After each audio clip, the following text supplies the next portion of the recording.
tout le monde. Avant de commencer les exercices sur les transformations, je vais vous donner un petit résumé sur les translations, les homothéties et les rotations. Ça va être la dernière partie du chapitre des complexes. Alors on commence. On va commencer d'abord par la translation.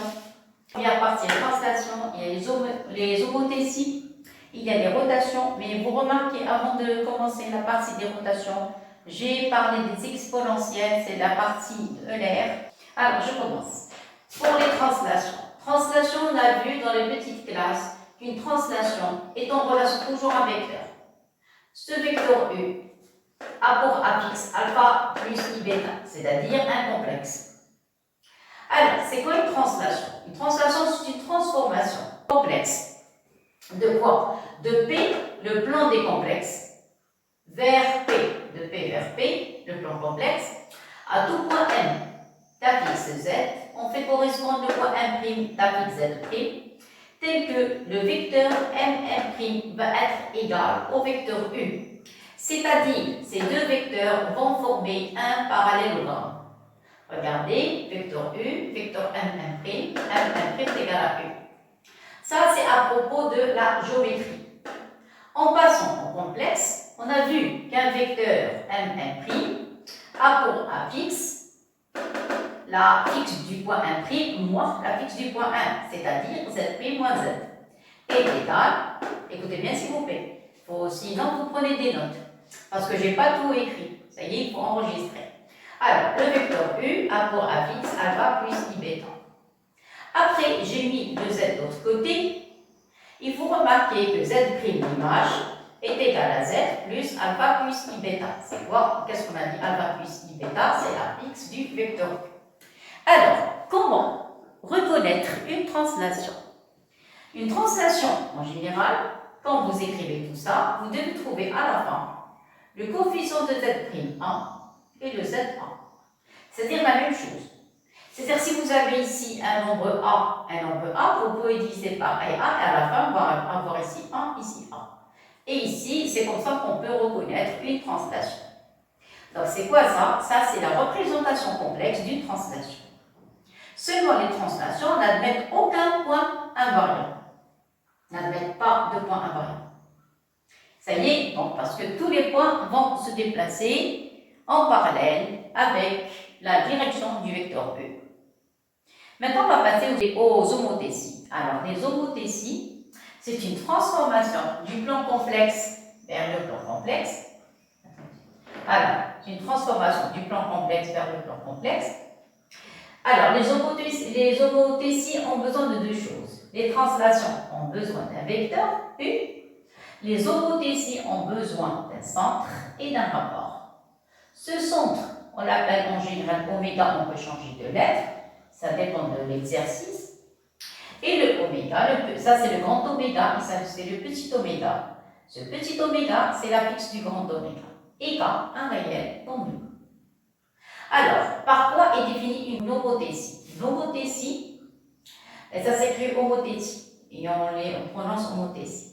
Alors, vous avez H oméga K de P vers P, du plan complexe vers le plan complexe, au point MZ, on fait correspondre un prime Z'. Ça y est, tel que vous allez avoir oméga M', c'est-à-dire le point image, Z' c'est l'image de M, est égal à K oméga M. Ça veut dire que les points, c'est-à-dire que les vecteurs d'abord, les vecteurs oméga M' et oméga M sont collinéaires. C'est-à-dire, les points oméga M et M' sont alignés. Voilà, sont sur la même ligne. J'ai pris, admettons le cas de K est égal à 3. Donc, vous allez avoir oméga M' est égal à 3 fois oméga M. Voilà oméga M, 3 fois la première partie, deuxième partie et troisième partie. Donc, si vous prenez K est égal à 3, vous allez avoir oméga M' égal à 3 fois oméga M. Il faut remarquer que les points oméga M et M' sont alignés. Clair? Maintenant, on va passer à la représentation complexe d'une homothétie. À partir de la relation vectorielle, c'est-à-dire avec les vecteurs, vous passez au complexe. Ici, ça va vous donner Z' moins petit oméga égal à K facteur de Z moins petit oméga.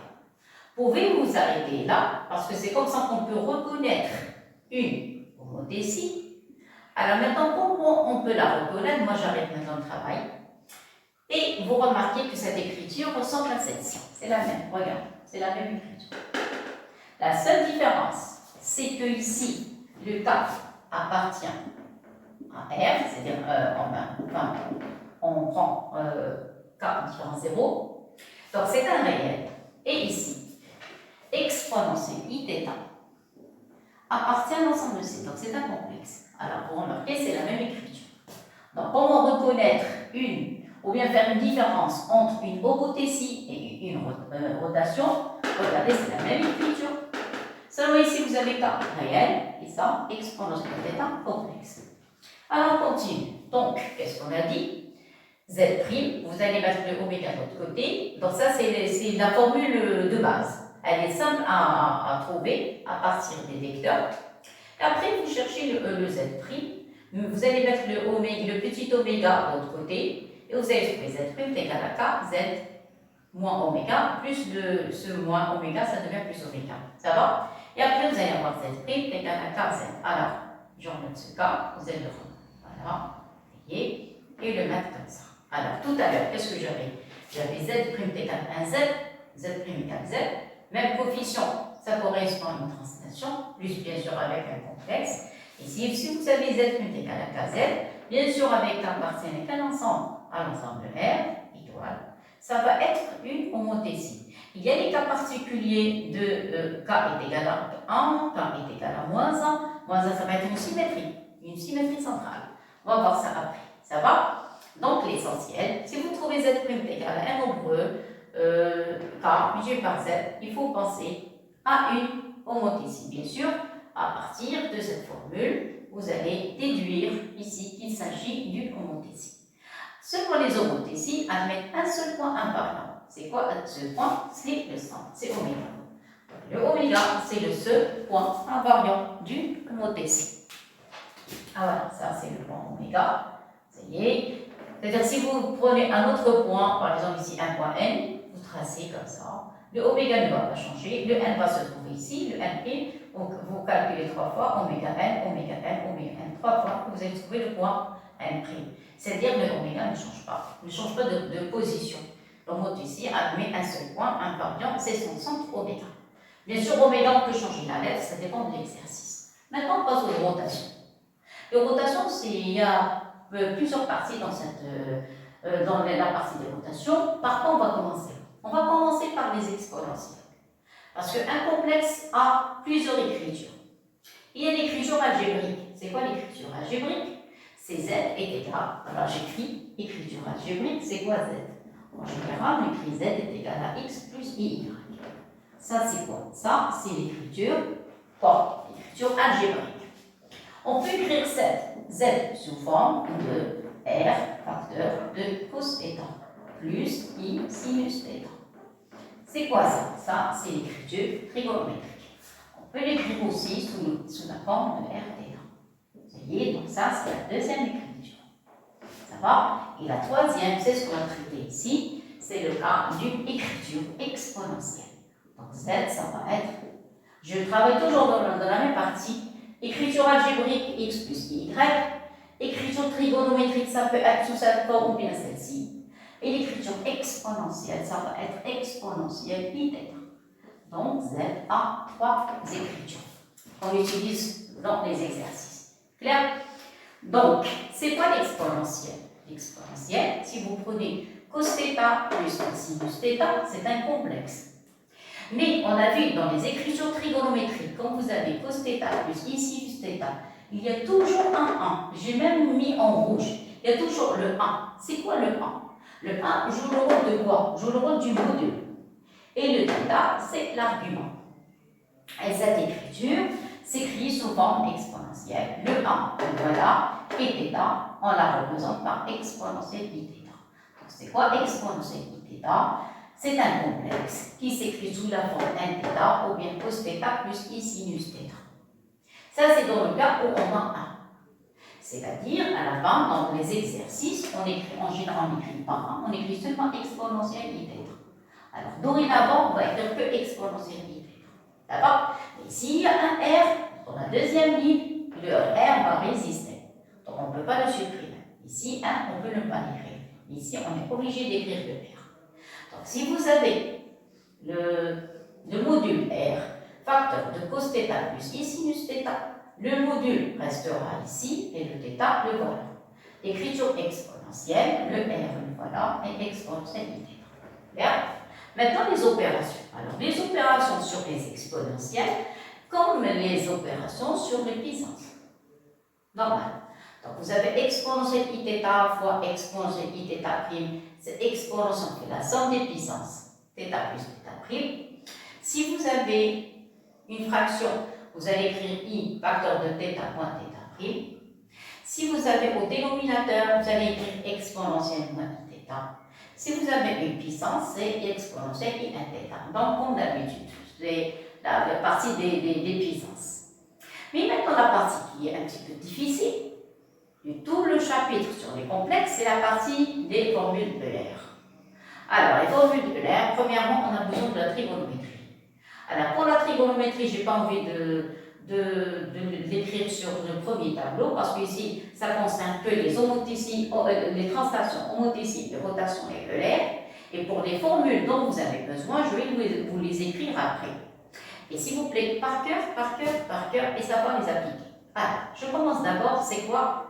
Quelles sont les formules Euler? En général, on a 4. En général, on peut trouver d'autres. Bon, c'est dire parce que la trigonométrie, on peut jouer sur les formules. Alors, je commence. Quand vous savez cos θ plus I sinus θ, c'est ce que j'ai écrit au début, ça donne exponentielle I θ. Clair? Alors ici, qu'est-ce qu'on a dit? C'est plus la peine d'écrire le 1. Maintenant, j'ai moins θ. Alors, si vous avez moins θ, maintenant, écoutez s'il vous plaît. Vous allez avoir ici moins exponentielle, moins I, exponentielle, moins I θ. Mais, on a vu dans les petites classes, en tronc commun, que la fonction cosinus est une fonction paire, c'est-à-dire le moins va disparaître. Regardez, parce que j'ai encore repris les deux premières lignes, voilà. Attendez, je vais écrire. Voilà, j'ai repris les deux lignes, voilà, je vais écrire bon. Comme ça, n'allez pas vous tromper. Et voilà, donc, qu'est-ce qu'on a? Ça, je n'ai pas touché. Voilà, la première ligne, je n'ai pas touché. Mais la deuxième, on a vu dans les petites classes que la fonction cosinus est une fonction paire. Qu'est-ce que ça veut dire? C'est-à-dire que le moins va disparaître. Il ne va rester que cosinus θ. Et la fonction sinus est une fonction impaire. C'est-à-dire que le moins, on va le mettre à l'extérieur. Donc ça donne ici moins I sinus θ.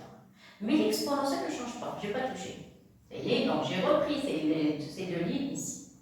Ça va? Alors maintenant, qu'est-ce que je remarque? J'ai appelé ça la première équation.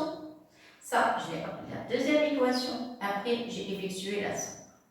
Ou bien la différence. Ça y est, donc je vais mettre le 1 et le 2 à l'extérieur, il vaut mieux. Ça va? Et après, on va commencer les opérations. Alors, qu'est-ce qu'on a dit? Alors, voilà la collade. Ça va être la première équation. Et ça va être la deuxième équation. Ça va? Et on fait la somme. Alors, si vous faites la somme, la première plus la seconde, les I sinus θ vont disparaître. Parce que vous avez ici plus, vous avez moins. Donc ici, vous allez avoir cos θ plus cos θ, ça donne tout cos θ. Et ça, si vous faites la somme, vous allez trouver exponentielle I θ plus exponentielle moins I θ. Donc ça dépend des exercices. Si on veut écrire cosinus en fonction des exponentielles, vous allez diviser par 2. Donc vous avez cosinus θ et θ là, expo, divisé ici par 2, ça donne exponentielle I θ plus exponentielle moins I θ sur 2. Vous voyez? Donc si vous avez des exponentielles, vous voulez un cosinus, vous faites la somme de ces deux nombres, vous divisez par 2, vous avez un cosinus. Par contre, si vous avez deux cosinus θ, vous pouvez le remplacer par cette équation. Par contre, si vous avez deux cos θ, vous pouvez le remplacer par exponentielle I θ plus exponentielle moins I θ. Vous avez vu, j'ai laissé tomber les transformations, parce que je dois expliquer d'abord cette partie. En général, elle est difficile à appliquer. C'est la partie la plus difficile des complexes. Je passe à la deuxième partie, si j'effectue la différence. Donc, si j'effectue la différence, tout à l'heure c'était la somme, maintenant la différence. Faites ça moins ça. Donc, cos θ avec cos θ va disparaître. Qu'est-ce qui va rester? Il va rester I sinus θ moins I sinus θ. C'est-à-dire que je vais avoir deux fois I sinus θ. Et 100 moins 100, c'est exponentielle I θ moins exponentielle moins I θ. S'il vous plaît, par cœur. C'est indiscutable. Donc, si vous voulez seulement sinus θ, vous allez diviser par 2i. Donc, vous allez avoir sinus θ est égal à exponentielle iθ moins exponentielle moins iθ sur 2i. Clair? Ça dépend de l'exercice. Est-ce qu'on a besoin des sinus ou bien est-ce qu'on a besoin de exponentielle iθ moins exponentielle iθ? Ça dépend. Ça va? Par cœur, ces 4 formules. Maintenant, on va passer aux rotations. Alors, pour les rotations, même chose. C'est quoi une rotation? C'est une rotation a besoin d'un centre et d'un angle. L'angle de rotation, c'est-à-dire ce centre a pour affixe petit oméga. Donc, c'est quoi une rotation? On a dit qu'elle a besoin d'un centre et d'une mesure d'angle, d'état. Du plan complexe P vers le plan complexe P, au point MZ, on fait correspondre un' Z'.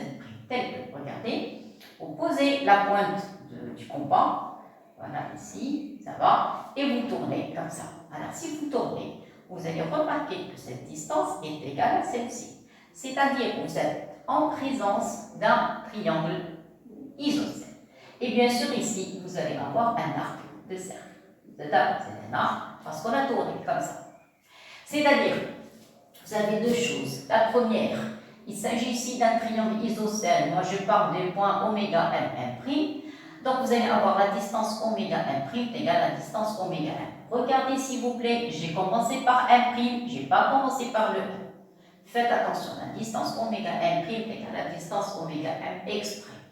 Par contre, les angles, je suis obligée de passer, c'est-à-dire que je vais travailler dans le sens trigonométrique. Donc, vous allez avoir oméga m bar, est congru à θ modulo de pi. Ça va? Alors après, je vais transformer tout ça sous forme de complexe. C'est quoi la distance oméga m'? On a vu, c'est module de z' moins petit oméga. Alors ici, vous avez égal. Voilà, moi je parle de la première. Égal. Oméga m, c'est quoi oméga m? C'est petit z moins petit oméga. Alors ça, concernant la première relation. Vous voyez? Maintenant, la seconde. Ça, c'est la première. Alors, pour la seconde, vous avez ça, on a vu la partie des angles. Ça correspond à quoi? À argument de z' moins oméga divisé, alors divisé par z moins oméga. Et congru à θ modulo de pi. Clair? Bon, je continue. Maintenant, je vais mettre le z moins oméga au dénominateur. Donc, je divise par z moins oméga. Il va rester 1. Mais c'est quoi 1? 1, c'est module de exponentielle iθ. Ça y est? Alors, je vais écrire une chose. À la fin, parce que j'ai pas assez de place. Regardez, je vais écrire exponentielle iθ à deux choses. Son module de exponentielle iθ est égal à quoi? Est égal à 1. Voilà, exponentielle iθ, son module est 1. Et argument de exponentielle iθ n'est autre que, attendez, c'est congru à θ modulo de pi. N'oubliez jamais ça. Modulo de pi, je vais l'encadrer. Ça, c'est quoi? Exponentielle iθ. Voilà, ça va?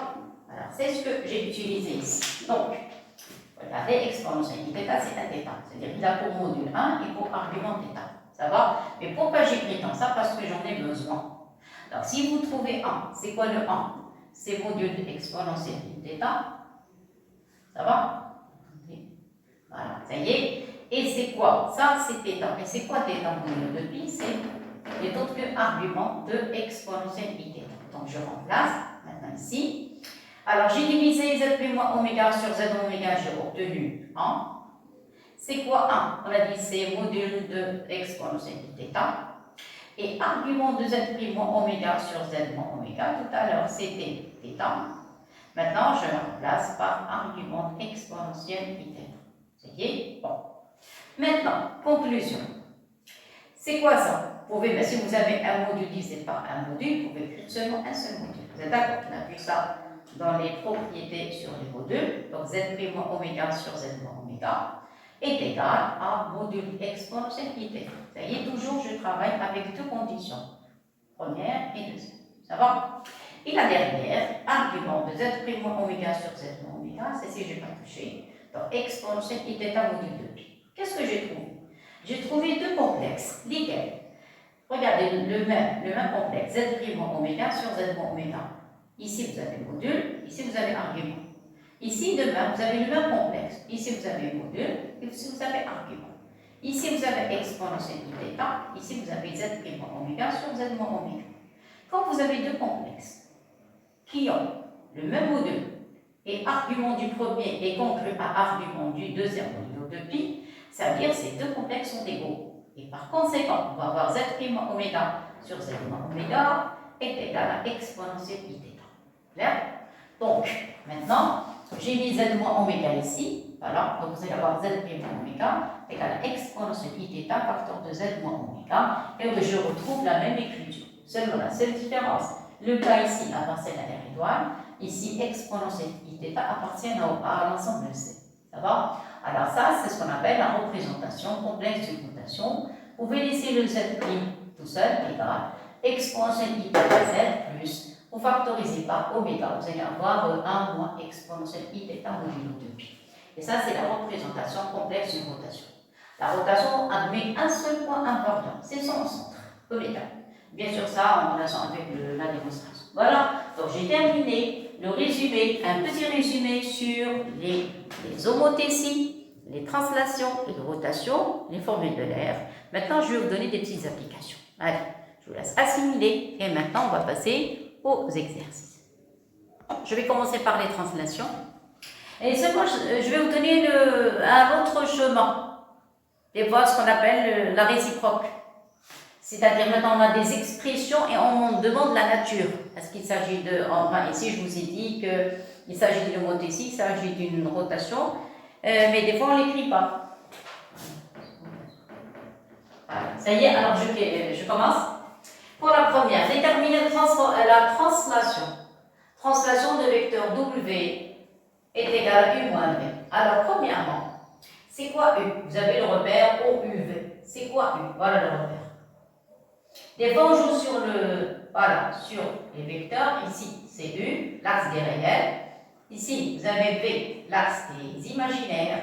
U a pour affixe quoi? Vous avez 1 plus 0i. Parce qu'il se trouve sur l'axe des réels. Le vecteur V a pour affixe 0 plus 1i. Exprès, j'écris comme ça. Clair? Donc, si vous avez besoin de si W est égal à U moins V, donc qu'est-ce qu'on a? On a W, à quoi est égal? C'est égal à U moins V. Ça va? Ceci implique, c'est quoi l'affixe de W? Vous allez écrire U moins V. Donc ça moins ça. Vous allez avoir 1 moins 0 plus, vous allez avoir 0 moins 1i. Voilà. J'ai donné trop de détails, c'est pas grave. Ça y est? Ça veut dire quoi? Donc le vecteur W aura pour affixe, ici vous allez avoir, alors ici vous allez avoir, vecteur W, vous allez avoir 1 moins i. Et voilà, ça y est. Donc, si je parle des vecteurs du repère, vous posez leurs affixes et après vous allez effectuer la différence ou la somme. On peut avoir même U plus 2 fois V, ça dépend de l'écriture. Ça y est? Bon. Alors maintenant, déterminer la translation. Alors, qu'est-ce qu'on a dit? T de W, ça part de P vers P au point MZ. On fait correspondre le point M', Z', tel que, qu'est-ce que je vais avoir? Vous allez avoir le vecteur M', est égal au vecteur W. Ça y est, vous remplacez. Ça donne quoi? Ça donne ici Z' moins Z est égal, l'affixe de W, c'est 1 moins I. Et voilà le résultat final. Vous allez avoir Z' est égal à Z plus 1 moins I. Et voilà, et j'ai terminé. Voilà. Vous avez vu? Alors, où est le problème? Tout à l'heure, le problème, c'était, c'est quoi le vecteur de la translation? Ça va? Alors, ça, c'est le calcul direct. Maintenant, le calcul indirect. Le calcul indirect, tout à l'heure, on avait parlé d'homothétie et on avait déterminé la représentation complexe d'une homothétie ou bien d'une rotation. Maintenant, c'est l'inverse. On a la représentation complexe, mais on vous demande c'est quoi H, c'est quoi le centre et c'est quoi le rapport. Ça y est. Alors, première chose, je n'ai pas mis ça, donc je vais vous mettre des petites conditions. Laquelle? Dans la première question. Alors, voilà, je vais commencer. Pour la première question, il y a deux parties. C'est quoi la première partie? Première partie, c'est la détermination. Détermination. On va vous dire ça dans l'énoncé, mais moi, je n'ai pas envie d'écrire, comme ça, vous allez savoir. que pour reconnaître une homothétie, il faut d'abord voir le point invariant. Détermination du point invariant. C'est quoi le point invariant? C'est le centre. Invariant oméga. Ça y est. Alors, pour la détermination du point invariant, c'est quoi un point invariant? C'est un point qui ne change pas. C'est-à-dire son image et c'est-à-dire M et M' sont confondus. C'est ça ce que ça veut dire un point invariant. Ça va? Alors, je commence détermination du point invariant. Je vais écrire les données. Donc, vous allez avoir Z' est égal à 2Z plus 1 moins I. Vous voyez? Ça, c'est la fixe de quoi? Attendez, je vais écrire d'une autre manière. Si vous avez M a pour image M', qu'est-ce que ça veut dire? Ça veut dire que... non, je vais écrire avec les affixes, vous allez comprendre. Comme ça, vous allez bien comprendre. L'image de MZ, c'est M', Z', clair? Équivalent, vous allez avoir Z' est égal à 2Z plus 1 moins I. Vous voyez? Pour ça, c'est dans le cas général, c'est-à-dire d'après l'énoncé. Ça va? Donc, ça, c'est le cours. C'est l'énoncé d'exercice. Maintenant, en bleu, détermination du point invariant. C'est quoi le point invariant? C'est-à-dire le point MZ va avoir comme image M, c'est pas M', je veux dire M' est égal à M. Ça y est, c'est point invariant, c'est un point qui ne va pas changer. Qu'est-ce que ça veut dire? Ça veut dire que vous allez avoir Z est égal à 2Z plus 1 moins I. Vous avez compris? Le cours, c'est ce que j'ai écrit en noir. Bien sûr, on voit ça avec l'exercice, mais ce qui est en bleu, qu'est-ce que ça veut dire? L'écriture en bleu, ça veut dire que MZ a pour image M'. C'est quoi M'? C'est M. C'est un point qui ne change pas. C'est-à-dire, si M' est égal à M, c'est-à-dire que Z est égal à Z'. Maintenant, vous allez effectuer les calculs. Donc ici, qu'est-ce que je vais faire? Vous allez mettre le Z de ce côté, le 1 moins I de ce côté. Donc, vous allez avoir moins 1 plus I est égal à 2Z moins Z. Et voilà. Donc, qu'est-ce que vous allez avoir? Z, ça va être égal à moins 1 plus I. Et voilà les autres. Ça y est? Donc, qu'est-ce qu'on a trouvé? Maintenant, j'écris en noir. Donc, le seul point invariant est quoi? Ce point invariant est oméga, qui a pour affixe petit oméga, avec quoi? Avec oméga est égal à moins 1 plus I. Moins 1 plus I. Et voilà, on a terminé. Voilà, ça y est, donc c'est la conclusion. Voilà, ça ce qui m'intéresse, c'est quoi la fixe du point invariant. Ça va? Deuxième chose, c'est trouver le rapport. Ça y est, alors pour trouver le rapport, il faut l'écrire souvent. Alors le cours, alors j'ai terminé. Alors ça, c'était la première, je vais mettre des étoiles avec des couleurs. Donc ça, c'était la détermination du point invariant. Et maintenant, c'est la détermination de K. Vous voyez? Alors, pour la détermination de K, qu'est-ce qu'on écrit normalement? Détermination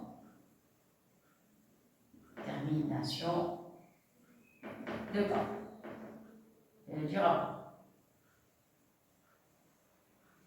Du rapport. Ça va? Très bien. Qu'est-ce qu'on doit avoir normalement? On doit avoir Z' moins petit oméga égal à K facteur de Z moins oméga. Vous vous rappelez? Ça, c'était le cours. Je parle du cours. Ça y est, après, on va passer à l'exercice. Ça va? Alors, qu'est-ce que je vais faire? Je vais calculer Z' moins oméga et je vais trouver K. Alors, j'ai passé de place, donc je vais effacer le troisième exercice. Je vais écrire la bonne énoncée, ça va?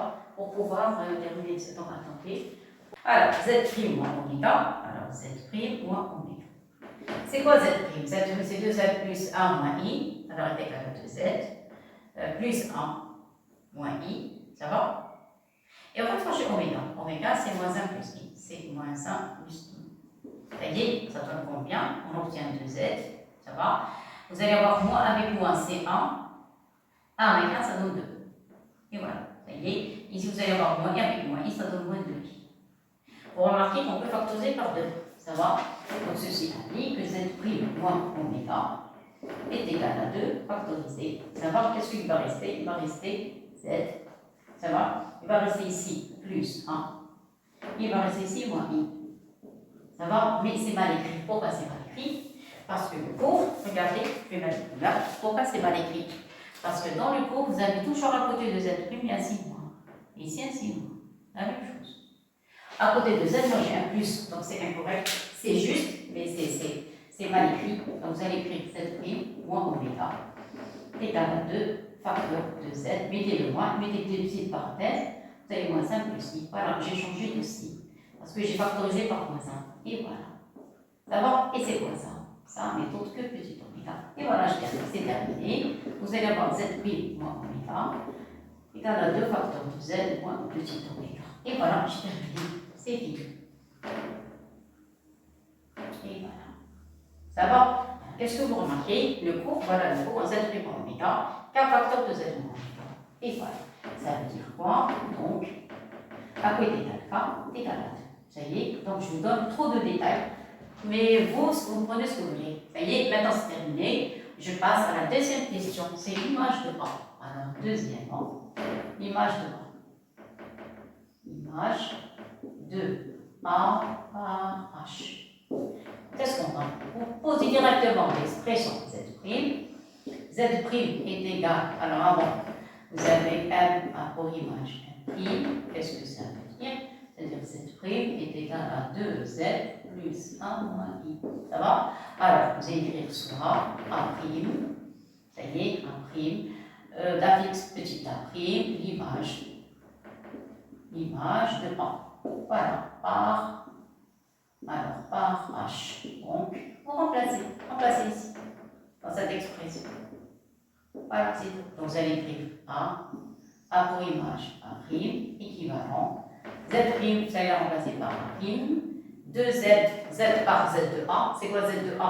A, on a dit 1 plus I. Donc, vous remplacez Z par 1 plus I. Fermez la parenthèse, vous avez plus 1 et vous avez moins I. Voilà, c'est terminé. Ceci implique que, voilà, c'est terminé. La cote égale 1'. Vous allez avoir 2 plus 1, ça donne 3. 2i moins I va rester plus I. Et voilà, donc, le point A' va avoir comme affixe 3 plus I. Et j'ai terminé. Voilà. Vous avez vu, je vous ai donné mes autres très très simples. Donc, qu'est-ce qu'on a dit? On a remplacé Z' par son expression 2Z plus 1 moins I. On a remplacé Z par l'affixe de 1 plus I parce que Z, c'est le départ, Z' c'est l'arrivée. C'est-à-dire c'est l'antécédent et l'image. Donc, j'ai remplacé Z par 1 plus I et j'ai effectué le calcul. Ça donne 2 plus 2I plus 1 et moins I. Donc, ça donne 3 et moins I. 3 plus I. Voilà. Ça y est. Maintenant, on va passer aux rotations. Alors, pour la rotation, c'est la même chose. Première question. Alors, c'est la même chose. Il y a toujours la détermination du point invariant, comme les ont noté ici. Alors, détermination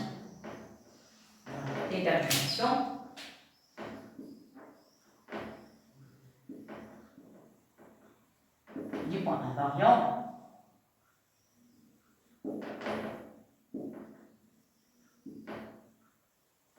Alors, oméga, c'est la même chose, comme tout à l'heure. Vous allez écrire, alors, MZ a pour image M', Z', ça c'est le cours, équivalent à quoi? À Z' moins. Alors, le rotation, voilà. Alors, Z' est égal à IZ moins 1 plus 2. Tout à l'heure, c'était 2Z plus 1 moins I. Maintenant, c'est IZ. Alors, IZ moins 1 plus 2. Et voilà, ça y est. Maintenant, point invariant. Alors, l'écriture, ça y est. Donc, qu'est-ce que vous allez voir? Vous allez voir MZ. On va avoir comme image M' qui est égal à M. Qu'est-ce que ça veut dire?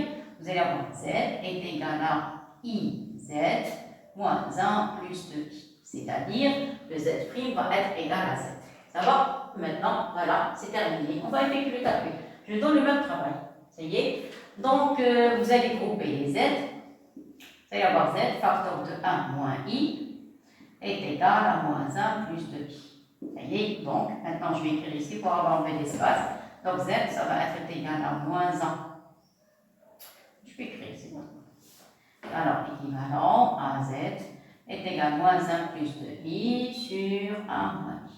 Et voilà, ça y est. Donc, il suffit d'effectuer les calculs. Donc, je vais effectuer le calcul ici. Donc, Z va être égal. Donc, vous allez multiplier par l'expression conjuguée. Donc, je vais écrire ici.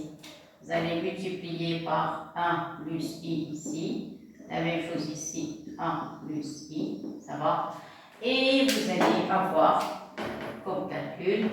Alors, donc, moi je vais un petit peu précipiter les choses.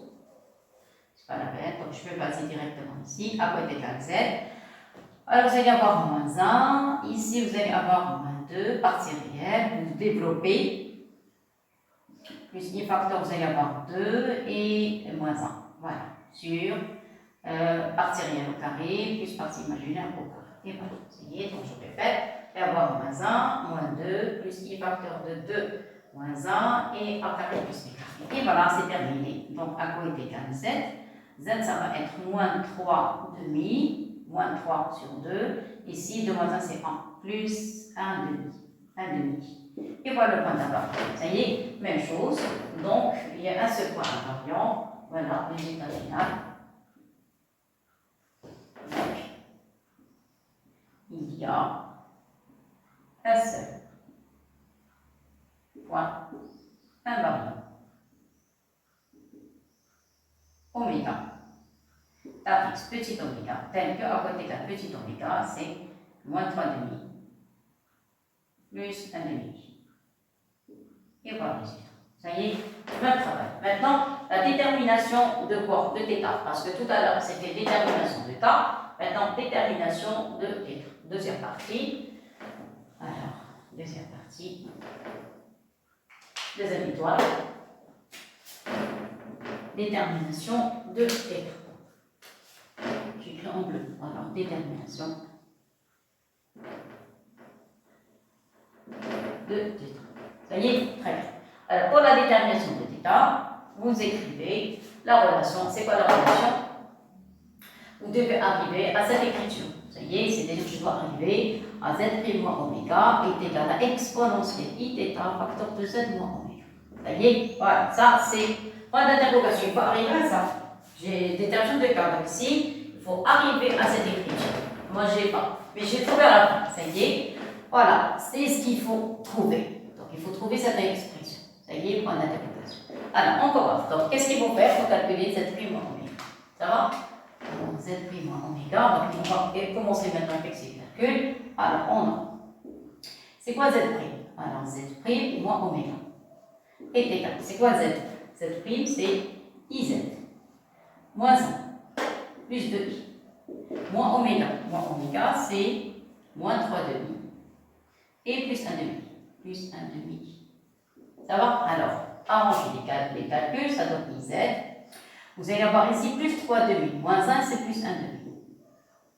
Vous allez avoir aussi 2i moins 1 demi-i, ça donne 4 moins 1, ça donne 3 demi. Plus 3 demi, je crois que c'est ça. Plus 3 demi. J'espère que je ne suis pas trompée. Je répète, iz. Vous allez avoir ici 3 demi moins 1, il va rester 1 demi. Et vous allez voir ici 2, c'est 4 moins 1, c'est moins 1 demi. 4 moins 1, c'est 3 demi, c'est ça. Alors après, qu'est-ce que vous devez avoir? Vous devez avoir un, regardez. Ici, attendez. Vous devez avoir un 1 ici et ici un 1 aussi. Parce que vous devez factoriser par exponentielle. Regardez la même chose ici. Regardez les coefficients, je vais les mettre ici. Même chose. Donc ici, vous devez avoir un 1, ici un 1. Mais il y a un cas en facteur. Ça va? Donc, et voilà. Si vous ne voulez pas les mettre, vous ne les mettez pas. Mais moi, je vous donne tout ce qu'on peut imaginer. Ça y est, voilà, c'est terminé. Donc, je dois maintenant factoriser par le i. Alors, je factorise par i parce que je dois avoir un 1 ici. Donc, je factorise par i. Vous allez avoir z. Ici, vous allez avoir 1 sur 2i plus 1 sur 2i. Et ici, vous allez avoir plus de 3i sur 2i. J'écris exprès comme ça pour pouvoir simplifier. Ça va? Alors, vous remarquez ici que ce i va disparaître avec ce i. Alors, regardez, il y a un i ici, un i ici. Alors, pour faire disparaître ce i, je vais seulement multiplier par moins i. Alors, multiplie par moins i et par moins i. Pourquoi? Parce que quand on multiplie i multiplié par moins i, ça donne 1. Ça y est, et le calcul est simple. Ça y est, donc, conclusion. Donc, vous allez avoir i facteur de z.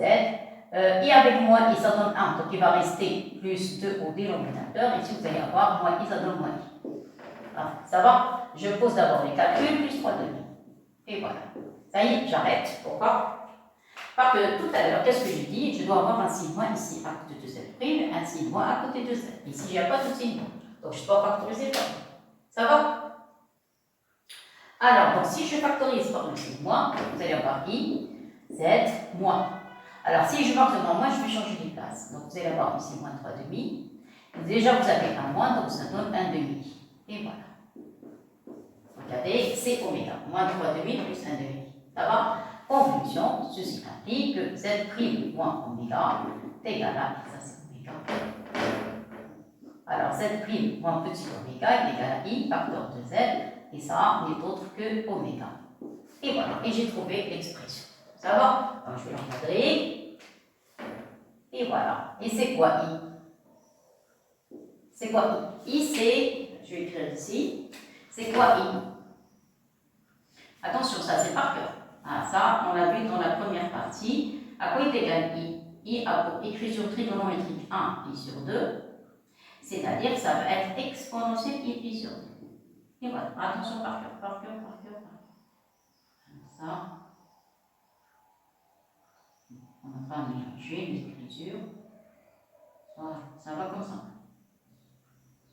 Alors, ça sont des petites indications dont j'ai besoin. Et oui, ça va. Qu'est-ce qu'on a dit? C'est quoi 1? I, c'est quoi? I, c'est 1 pi sur 2. C'est exponentiel I pi sur 2. Et dans ce cas-ci, vous avez moins I, vous allez avoir 1 moins pi sur 2, c'est exponentiel moins I pi sur 2. On va faire des petits exercices sur les cas particuliers. Ça va? Alors, je remplace, c'est la fin. Donc, qu'est-ce que vous allez avoir? Vous allez avoir Z' moins petit oméga égal à exponentiel I pi sur 2. I pi sur 2, facteur de Z moins petit oméga. Et j'ai terminé. Voilà, formule. Et voilà, c'est fini. Ça y est? Voilà, donc, qu'est-ce qu'on a trouvé? Tout à l'heure, K, c'était 2. Voilà, maintenant, K, c'était 2. Alors maintenant, donc, avec θ n'est autre que pi sur 2. Et voilà, on a trouvé. Ça y est? Alors maintenant, je passe à la deuxième question. L'image de A. Alors, deuxième question. Image de A par R. Ça y est? Alors, par la rotation R, qu'est-ce qu'on a vu? Le point M, on fait correspondre à prime. Qu'est-ce que ça veut dire? Ça veut dire que Z' est égal à IZ moins 1 plus 2pi. Ça va? Je fais la même chose. Donc, si vous posez A pour image A', je vais lui donner en tant que, attendez, je vais mettre les affixes. Alors ici, vous allez avoir Z, ici, M', Z', ça va? Donc ici, l'affixe de A. L'affixe de A, c'est 1 plus I. Je vais donner en tant qu'image A', l'affixe A', équivalent, pour remplacer ici, vous allez avoir A' est égal à I, facteur de 1 plus I, moins 1 plus 2i. Et voilà. Ça y est, donc j'ai remplacé. J'ai appliqué le cours. 1 plus I, l'affixe de A. A' pour affixe A', tel que A' est égal à I. L'affixe de A, c'est 1 plus I. Voilà, c'est bon. Et moins 1 plus 2. Ça y est, moins 1 plus 2. Voilà, donc maintenant, excusez-moi de calculer. Donc, à quoi est égal à prime? Effectuez les calculs. Vous allez avoir ici I fois moins I, ça donne moins 1. Ici, vous allez avoir moins 1. Ici, vous allez avoir plus de I. Suffisant de calculer. Donc, à quoi est égal à prime? A', on va avoir moins 2 et plus 3.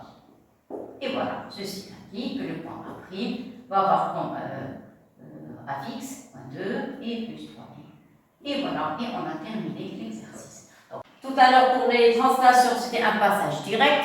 Et pour les homothéties et les rotations, je suis passée par le chemin inverse. C'est-à-dire à partir des écritures, vous voyez, des formes, des représentations complexes, des terminations. Normalement, je ne dois pas dire qu'il s'agit d'une homothétie ou bien rotation, on doit le découvrir. Mais c'est pas grave. Pour le premier exercice, c'est pas grave. Ça y est. Et voilà pour cette vidéo. La prochaine fois, je vais vous donner des exercices sur les formules Euler, la trigonométrie dont vous avez besoin et d'autres sortes d'exercices. Merci beaucoup et à la prochaine. Au revoir tout le monde.